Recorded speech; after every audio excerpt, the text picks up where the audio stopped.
I'm here with Caroline Doty, and I wanted Caroline start asking you about the obvious thing, your knees, but I want to get a little bit more technical about it because I'm actually working on an article about knee injuries. A lot of people don't understand that the surgeons use different techniques to repair ACLs. Some use the ACL of a cadaver, they call that an allograft. Some use the muscle or the tendon tissue of the patient herself, they call that an autograft. Some surgeons use artificial fibers. Tell us about your injuries and what kind of surgical procedures. Let's just start with your first injury was to which knee? All three have been to my left knee. All to your left knee? Yes. How did the first one happen, the circumstance? The first one was contact. I was playing soccer my senior year in high school, and some girl came in and slide tackled me and hit the back inside of my knee, and my knee popped out. So it was a pretty intense tear.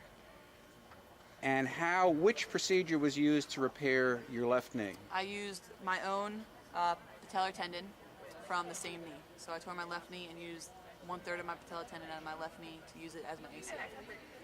And your patellar tendon is basically the kneecap tendon? Yes. Did the doctors say that patellar tendon grows back after you use part of it? No, it doesn't? I don't believe so. They take 1/3. They take 1/3 of it out, so you still have a decent amount on your kneecap still.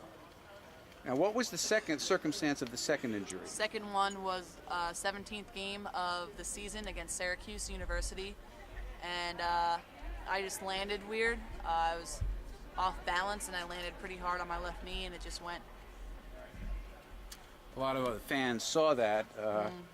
It seems like a lot of these injuries happen on jump stops. Is that what you've observed or heard? I've heard that. Yes, I've heard that also. Mine was I was stopping, but it was only on one leg. I kind of was twisted, and when I landed hard, my knee wasn't lined up. And it just went. And that was the same knee. Yes. And what did you use more of your patella tendon that time? What happened? Actually, nope. I used the cadaver. The cadaver. Yes. And the thing about cadaver is that a certain percentage of people reject the cadaver, reject the foreign object, and I was one of those people. I believe that also happened to Jackie Gemellis, who's even had more injuries than you. Believe it or not. You're not quite the queen yet. And the third injury, how did that one happen? That one happened, I think it happened we're not really sure how it happened because I felt good when we say it happened. I was working out, doing a basketball workout, and I went up for a left-hand layup and landed the same way, and I felt it kind of shift. It didn't feel like a pop. It wasn't as dramatic as my first two where I fell and I couldn't walk on it after. I kind of shook it off and kept playing, and the next day it got really, really stiff and realized that something was wrong with it. And which type of procedure was used? We're talking now the right knee this time. That was my left knee again. Oh, all three were in the same knee? All three were in the same knee. And then that procedure, I took the patella tendon out of my right knee and put it in my ACL. Okay, because I was noticing you have a scar on your right knee. Do you mind if I Not at focus all. on that? There's a few Band-Aids. So to repair your left knee the third time, they took the patellar tendon out of your right knee. Yes. So you've used up all your patellar tendons so far. So far, I have no more patella tendons.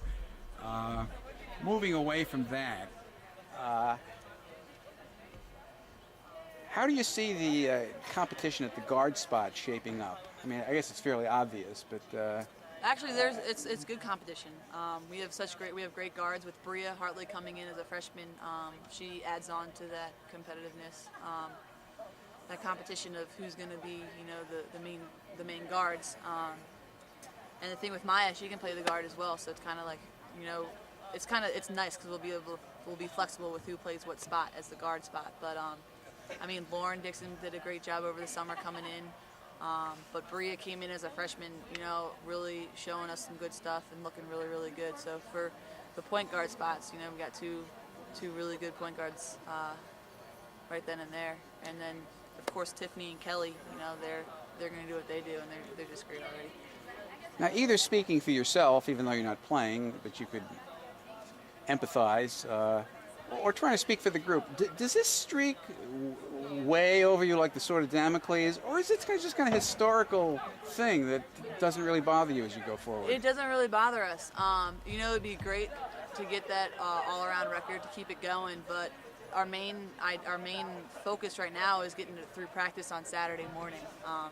We kind of take that whole one day at a time type thing, and if we work our hardest every single day, it'll show over time.